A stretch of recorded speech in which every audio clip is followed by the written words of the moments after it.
The studio lights were hot and unblinking, casting sharp shadows on the faces of the panelists seated in a half circle under the banner Voices of the Nation. The show was known for political dialogue, but today felt different. The air was heavy. Even the camera crew spoke in whispers, and the audience behind the glass looked more like spectators at a trial than viewers of a TV program. Denzel Washington sat at the far end of the stage, his presence commanding but calm. He wore a dark, gray suit with no tie, the top button of his shirt undone. His eyes scanned the room like a man who had seen storms before and knew this one was coming. Across from him sat Karoline Leavitt. She was younger, polished, and already checking her stack of cue cards as the makeup artist dusted her cheekbones. One final time, her smile was careful. Her blazer was patriotic red. She'd built a career on speaking boldly and had a following that adored her for it. The moderator, a respected journalist named Dana Wilkes, looked between them with a stiff smile. "Welcome to a special edition of Voices of the Nation," she began. "Tonight we bring two distinct voices, one from the world of art and influence, and one from the front lines of modern politics." Karoline nodded with a practiced grin. Denzel offered a short nod. Dana continued, "Let's begin with a question that has stirred both praise and controversy. Do celebrity voices have a place in shaping national policy?" Karoline didn't wait. "Absolutely not," she said sharply. "We live in a time when experts are ignored and emotions are weaponized. Celebrities like Mr. Washington," she paused slightly for effect, "have massive platforms but no formal training in governance. They can afford to get things wrong. The country can't." There was no applause, just silence. Denzel's expression didn't change. He didn't blink. He waited, letting her words float and fall. Then he leaned slightly forward, hands clasped. "You call it influence," he said softly, "but I call it consequence. We don't need a diploma to care about this country. We don't need clearance to ask who's writing the rules." Karoline raised an eyebrow, her eyes darting to her notes. "With respect," she said, "you've made speeches powerful ones. But speeches don't fix budgets. They don't protect borders. They don't secure our future." Denzel tilted his head. "Maybe, but they expose the ones who are breaking it." The moderator cleared her throat, clearly aware that the conversation was already veering off script. "Let's talk specifics. Denzel, your recent speech at Howard University stirred intense reaction. You said, and I quote, 'They don't want unity. They want obedience wrapped in patriotism.' What did you mean?" The room fell even quieter. Denzel didn't flinch. "I meant that the loudest people in the room usually don't care about the people outside it. When actors speak out, we're accused of being dramatic. When politicians lie, they call it strategy." Karoline stiffened. "Is that what this is about? You think politicians are the enemy? You think we're all puppets?" He turned toward her now, finally, fully. "I don't think you're a puppet," he said slowly. "I think you know exactly what you're doing. And I think I know who's funding your talking points." A sharp breath was heard off camera. The producer leaned forward in his chair, hand frozen over the control panel. Online, the live stream chat box exploded into scrolling chaos. Smile flickered. "Excuse me, you heard me," Denzel said. "These aren't your words. They're rehearsed, memorized, delivered like a monologue. But people like me, we don't have teleprompters when we talk about truth. We've lived it." Karoline sat up straighter, her voice colder now. "You're implying corruption without proof? That's reckless. It's dangerous. So is pretending you're not being used," Denzel replied. Dana tried to regain control. "Okay, let's remember this is a conversation, not a courtroom." But it was too late. The screen behind them had started to flicker with real-time social media posts. Someone had clipped the exchange and it was already trending. #Denzel exposes Karoline. Thousands of tweets rolled in by the second. A former congressional staffer, tweeted, "He just said what we were all afraid to say." A well-known journalist added, "This is no longer just a conversation. It's a confrontation with history." In the control room, a junior producer received an alert from a private email, "Pull him off now." But no one moved. Back on stage, Karoline's tone sharpened. "Do you think you can walk into these rooms, throw shade, and walk out like some martyr? You're not a savior, Mr. Washington. You're an actor." Denzel leaned back in his chair. His hands relaxed again. "And you're not a leader. You're a product." Dana blinked, visibly rattled. "Maybe we should," but before she could finish, the power in the studio blinked for a split second. The lights dimmed, then came back, just long enough to unsettle everyone. Denzel looked up at the lights, then at the camera. His final words of the night were clear and steady. "I didn't come here to win an argument. I came here to say what too many are afraid to say. The truth doesn't need credentials." The camera stayed on his face a beat too long. The show cut to commercial, but outside the story had already escaped the walls of the studio. News anchors on other networks began replaying the clip. International broadcasters picked it up within minutes. Across Europe, hashtags translated his words into different languages. Karoline sat still in her chair, lips pressed tight. The smile was gone. Denzel had left the stage. And the nation had just been pulled into something deeper than debate. It was war for the narrative. And it had only just begun, ChatGPT said. The next morning, the sun barely rose over Washington, D.C. before the headlines screamed across the screens. Denzel's mic drop moment sparks political uproar. Karoline Leavitt left speechless. Hollywood versus Hill. Who owns the truth? On Capitol Hill, a dozen aides scrambled into early meetings. Several conservative members of Congress huddled behind closed doors, reviewing the clip like a classified leak. Some laughed, others didn't. Karoline Leavitt, however, was not laughing. She sat in a darkened back room of a private media consultancy office, her phone buzzing endlessly. On the table, the interview had gone viral, but not in her favor. Her team tried to frame it as an unfair ambush, calling Denzel's remarks deeply irresponsible. But the damage was done. More troubling were the anonymous threats and coded warnings flooding her inbox. "He knows. You shouldn't have pushed him. Project Scepter will burn if he speaks again."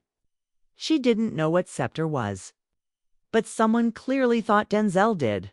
Across the country, Denzel was in a small apartment in Harlem, away from the press, sipping coffee in silence. His longtime publicist had called 8 times already.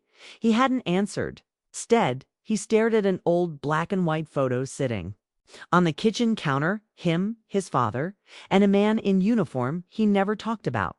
The man had died in a classified operation overseas. The file was sealed, but Denzel had once seen it. And now parts of it were resurfacing in the most unexpected ways. A knock came at the door.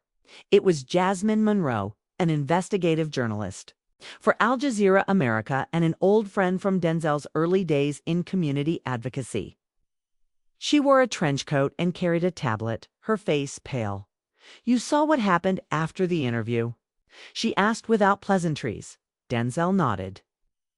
"Did you know this was coming?" she asked again. "I didn't," he replied. "All right. But I think someone did." Jasmine pulled out her tablet and showed him a screenshot of a federal document leaked anonymously overnight. It had no title, only a redacted briefing log from 2014.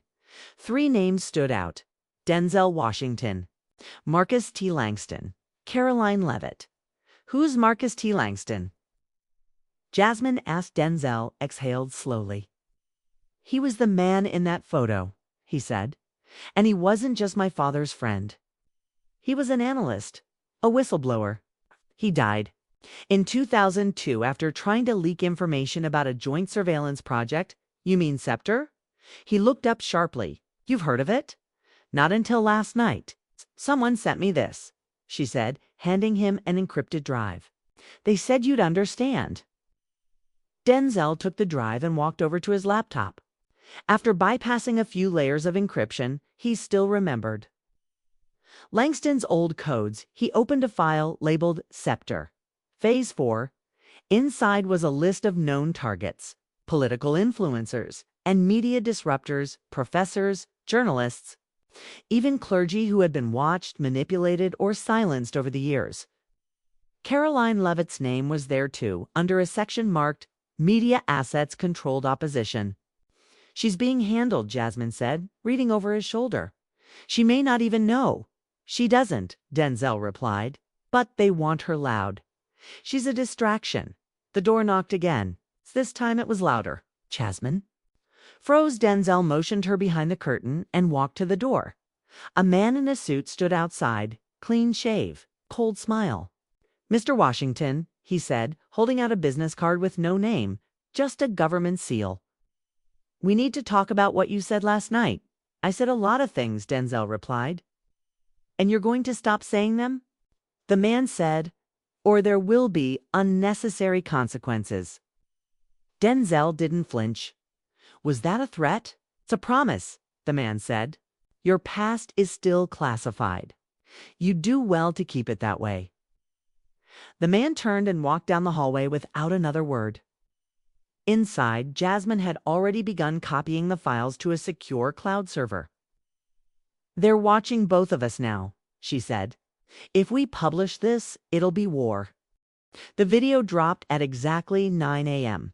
It wasn't posted from Denzel's official accounts. Came from an anonymous source on a secure peer-to-peer platform.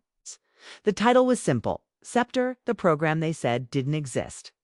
Within minutes, it exploded across social media, Telegram, and encrypted news forums. The footage opened with a blurred interview from 2001 Marcus T. Langston speaking into a camera. Face half in shadow. "They'll call this a conspiracy, but it's not," he said. "It's a structure, a system. They map influence, then manipulate it.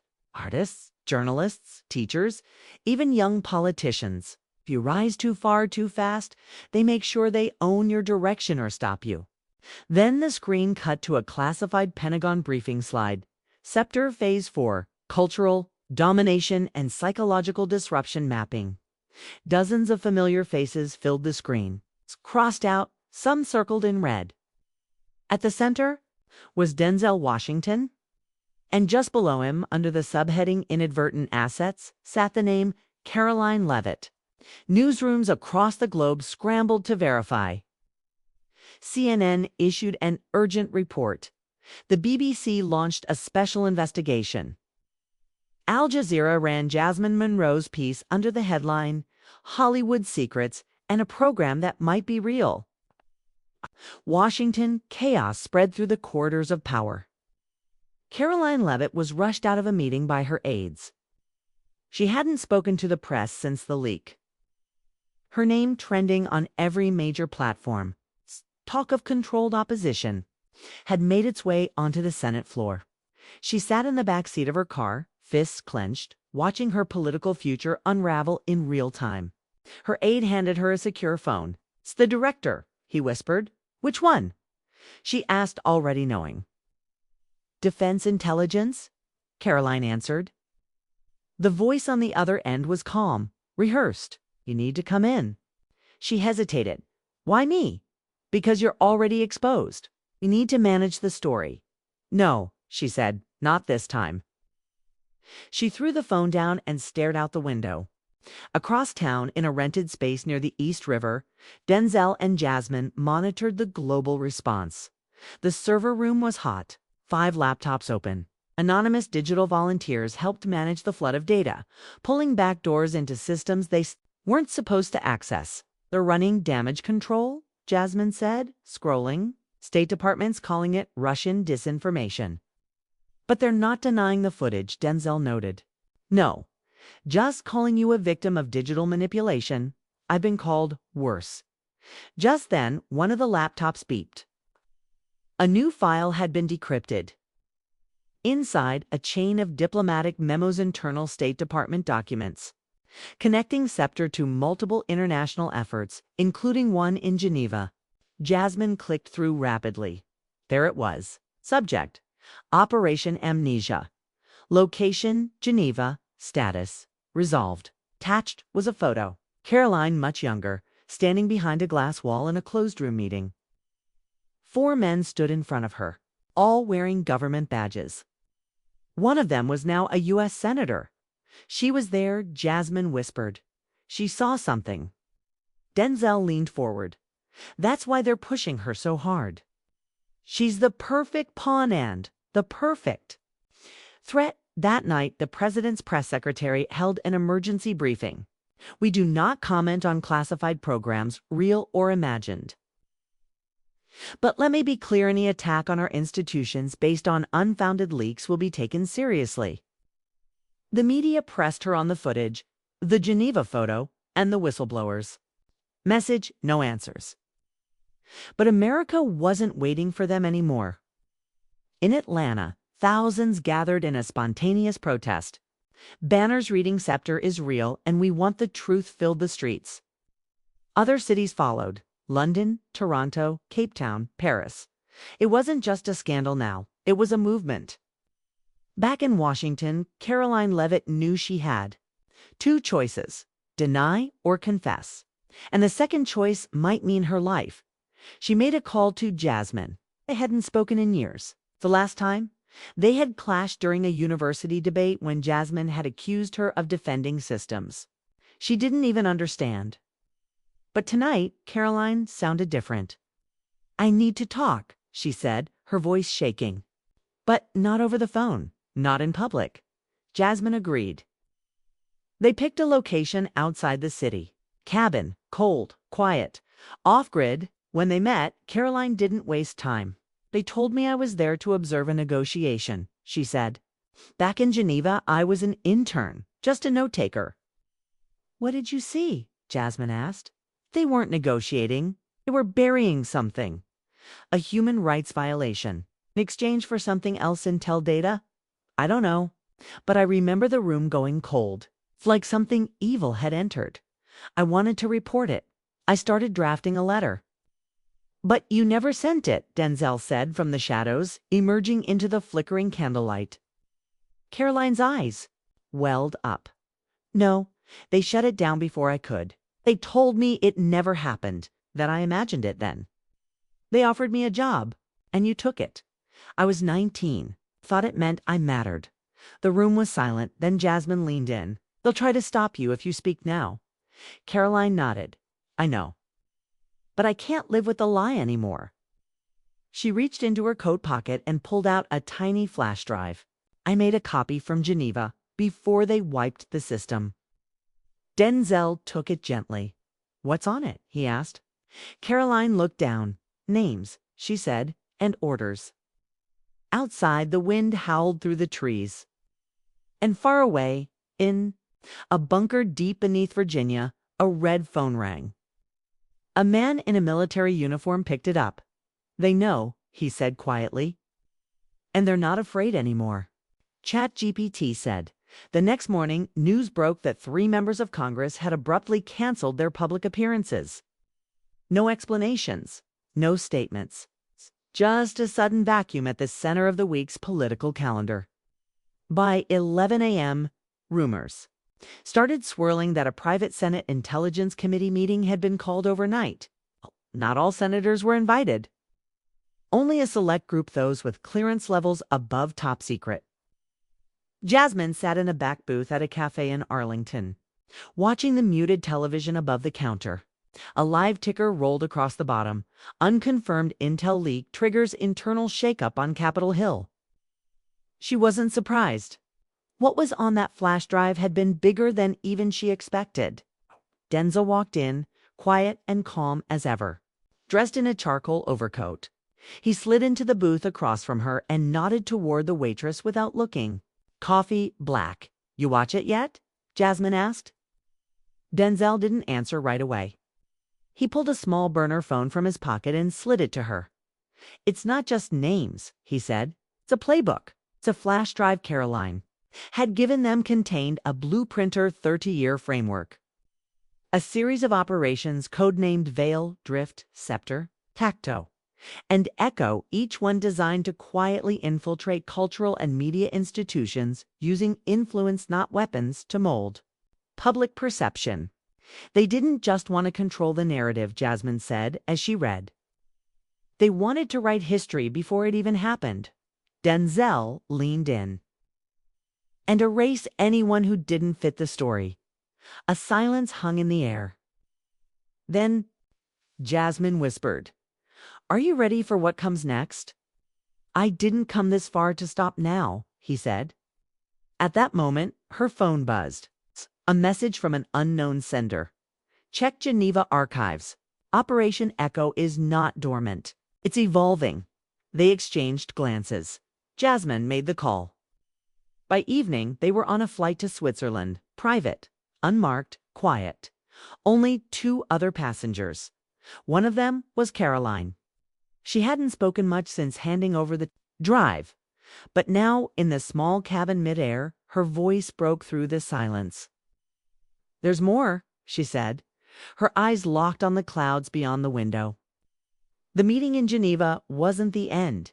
It was the beginning. The people I met, they weren't all American. Some weren't even government."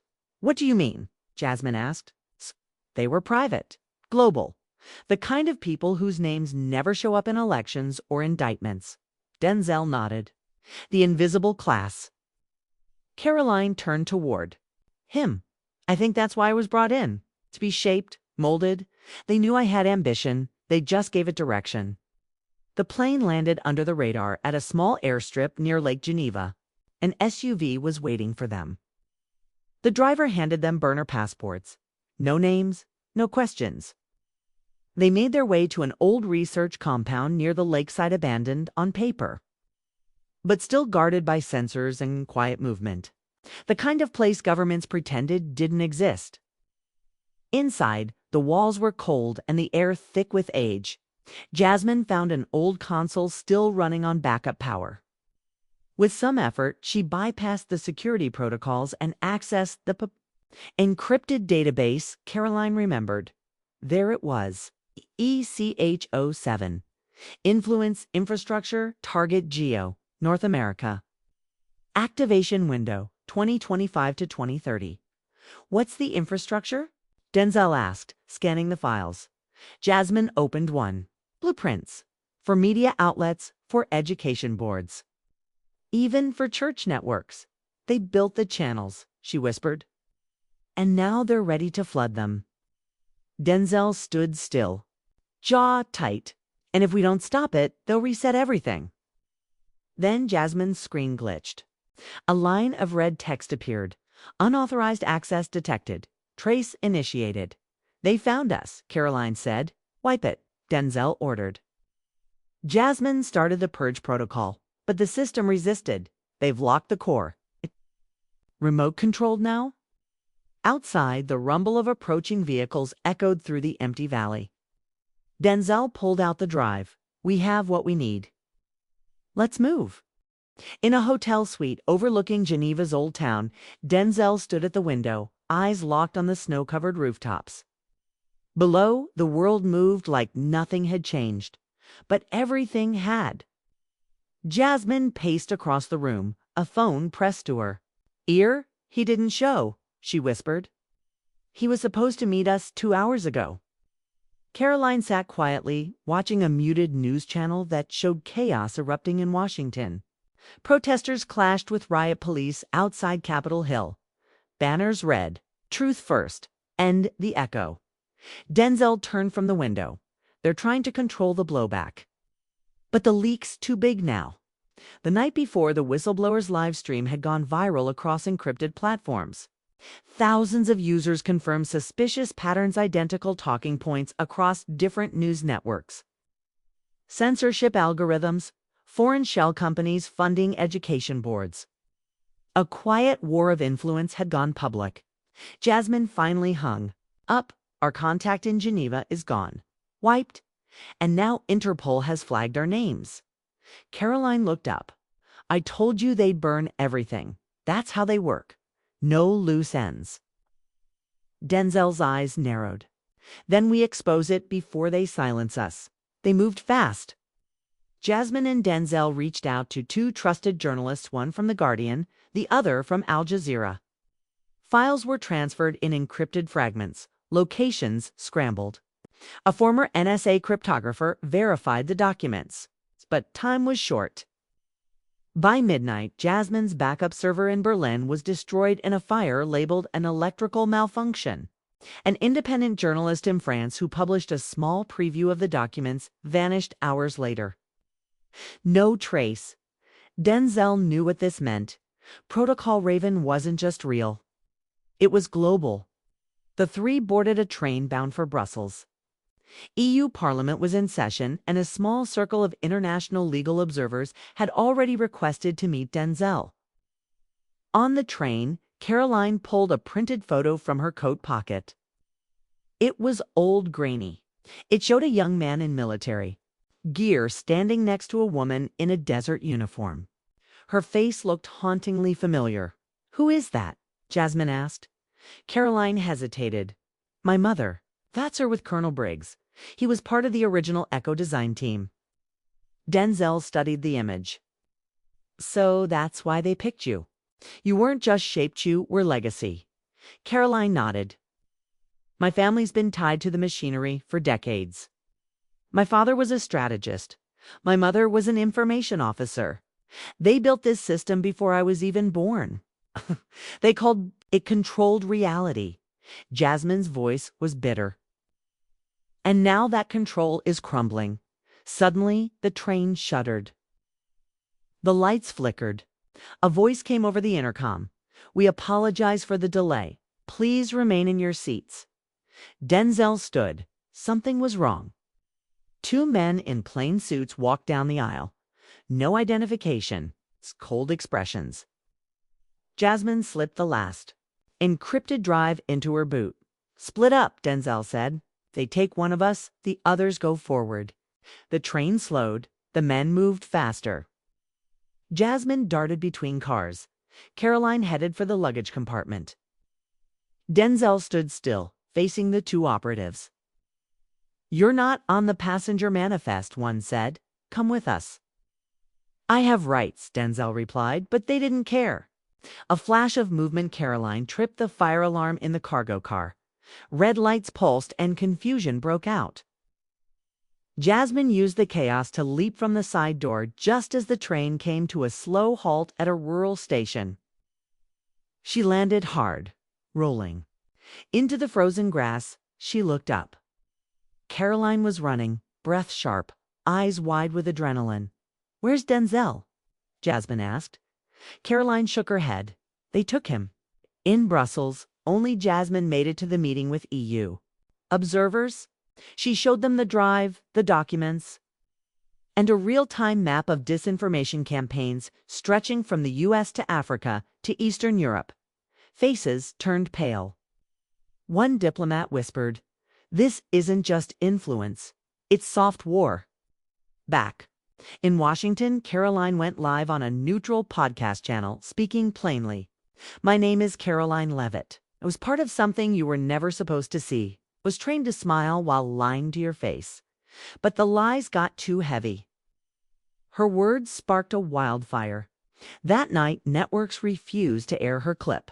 But users shared it anyway. Telegram, Signal, even hacked roadside billboards. Meanwhile, Denzel sat in a cold, gray room, his hands cuffed to a steel table. Across from him, a man in a NATO uniform, no name badge, sat silently. "You've disrupted balance," the man said. "You've destabilized agreements that kept the world from collapsing." Denzel stared at him. "Truth isn't destabilization. It's the cure." The man leaned forward. "You're not going back. You know too much." Outside the room, guards checked their weapons. But something was different now. Jasmine had triggered a failsafe. At dawn, the remaining files, every name, every operation, every lie were released in full across every major international news outlet. The system had been revealed.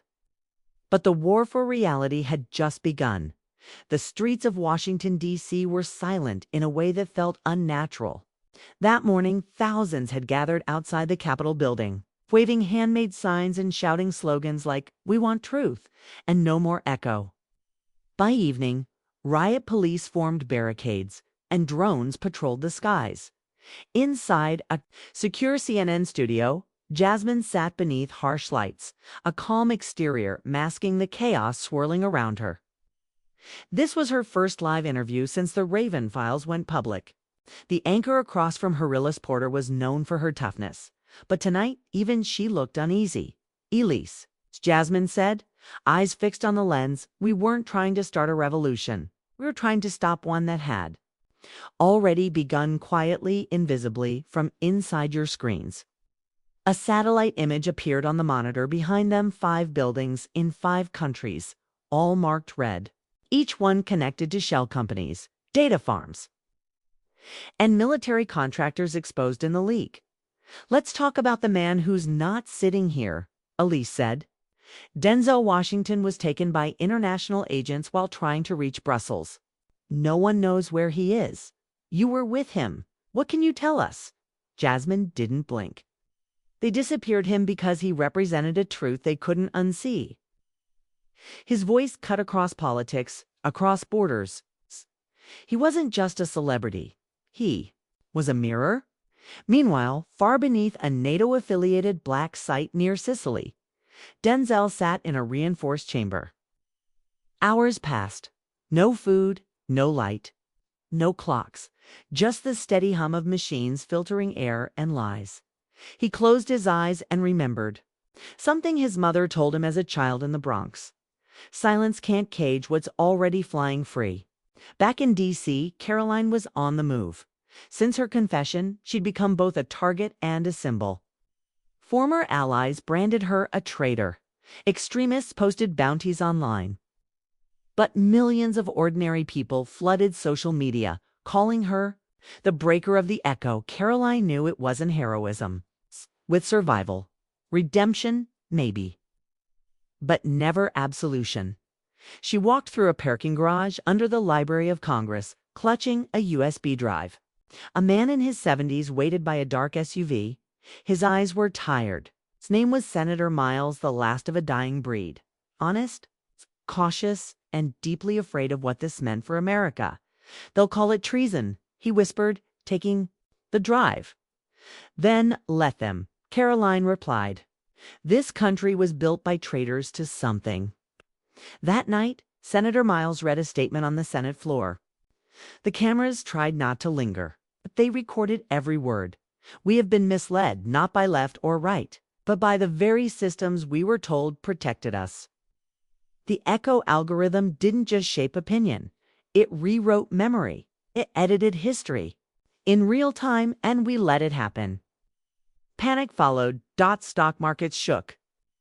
International leaders distanced themselves. NATO issued a cryptic statement. Investigations are underway. Beijing called it a Western collapse. Moscow called it justice. But it was what happened in the Oval Office that truly shifted the tide. The President of the United States, up to this point, silent, finally spoke, flanked by advisors and military brass. She addressed the nation.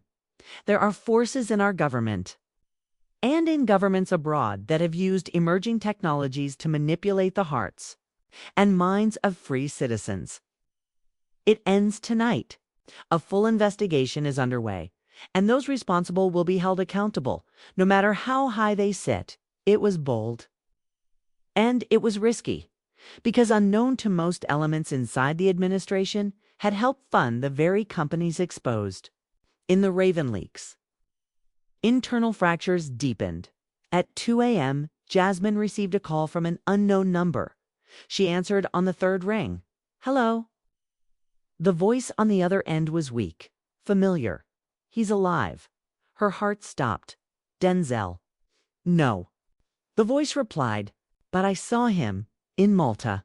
They've moved him again. It's being flown out, destination unknown." "Who is this?" Silence then. "I was Echo Unit 12, and I owe him everything." Click! Jasmine turned to Karoline. "Stare still. Moving him. If we don't act now, We'll lose him forever." Karoline nodded. "Then we burn what's left."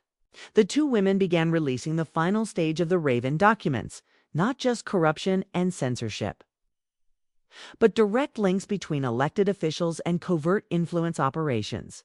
Names, dates, transactions, audio every. Suppressed story Denzel had whispered into his microphone over the years, now thundered across every frequency. Then, in a moment that would later be called the digital uprising, millions of people worldwide shut off their devices. Protesters staged coordinated blackouts. Networks crashed under pressure, not from hackers, but from the people. The plane landed in Geneva just before dawn. Snow covered the tarmac, and everything felt silent, suspended. Denzel Washington stepped down the ramp, wearing the same clothes he'd been taken, increased, torn, but dignified. A camera drone hovered nearby, silently recording. He didn't wave. He didn't smile. He walked toward the waiting convoy of armored vehicles with a single thought in his mind. Truth doesn't need to shout. It just needs to survive. Inside the convoy sat Jasmine and Karoline, both looking older than their years. Jasmine met his eyes through the bulletproof glass. No words passed between them, none were needed. By noon, the world knew he was alive. CNN cut its regular programming with a banner that read, "Breaking, Washington returns." Other networks followed. Crowds gathered outside UN headquarters. The Eiffel Tower, the Tokyo Tower, Times Square all flashed images of his release. His face became more than a symbol. It became a warning. But Denzel wasn't looking for attention. He was looking for resolution. A few hours later, in a packed press chamber inside the United Nations, he stepped up to the podium. No teleprompter, no script, just silence and every camera on Earth. "You all want me to talk," he began, his voice steady, deep. "But it's not about me. It never was. It's about what happens when we let fear dress itself in patriotism, when we give data more power. Then conscience, when we mistake obedience for peace." The room was still. He looked directly at the UN Security Council delegates. "We've reached a tipping point. Governments across the globe knew about the echo algorithm. Some helped it, some watched it. All of them feared what would happen if their people found out." He held up a small chip. It's transparent, fractured. "This was in my phone. It didn't just monitor me. It rewrote articles I read, suppressed calls, redirected emails, multiplied falsehoods that fit a profile. I was made into a weapon without pulling a trigger, but I wasn't alone." Then he turned to the reporters. "You were all part of it. Okay, and some of you still are." Murmurs spread across the room, but now it's out. All of it. All of it. No country can hide behind denial anymore. Not after Malta. Not after Geneva. Not after the whistleblowers who gave their lives to release the Raven files. The screen behind him flashed names, faces, missing, dead. Jail Jasmine watched from the side of the room. Karoline stood behind a line of foreign dignitaries, her eyes glassy, her phone buzzing, nonstop some threats, some support, some from people she used to call friends. That evening, 5 governments fell. In Berlin, the prime minister resigned. On live television. In Argentina, the military arrested half the cabinet after leaked audio revealed a backroom deal with a surveillance firm. In Kenya, students stormed parliament demanding transparency. And in Washington, D.C., a rare emergency session was called. The president issued Executive Order 2997, the Integrity Protection Act. It ordered the shutdown of all known algorithmic manipulation tools, demanded transparency from tech companies, and declassified thousands of sealed files from the past decade. But Denzel wasn't finished. Days later, he stood at Howard University, back where this all began. Students filled every step, rooftop and street. "If you all think the fight is over," he told them, "it's not. We've just named the enemy. Now we rebuild the system that let it exist." He paused. And that starts with you. Jasmine took over after his speech, now seen as a global voice for transparency. She formed the People's Ledger, a cross-national coalition of journalists, coders, and legal scholars. Their mission: build an open database of everything governments had tried to erase. Karoline joined quietly, not for recognition, but out of duty. She handled the hardest work, testifying before tribunals, facing backlash from both sides. Her fall had turned into her reckoning. Months passed. A documentary aired on Al Jazeera, narrated by Denzel himself. It was called The Echo and the Flame. It told the whole story, from the roundtable broadcast to the black sites, from the betrayal to the uprising. It ended with his voice. Barely above a whisper, they tried to delete us. Instead, we rebooted the world. And then, 1 year to the day since the confrontation that started it all, a quiet ceremony was held at the United Nations. No fanfare, no world leaders, just a small plaque placed on a bench in the garden outside. To the voices that refused to be programmed, Denzel stood there with Jasmine and Karoline. He looked at the plaque, then up at the sky. And finally, after everything, he allowed himself to smile.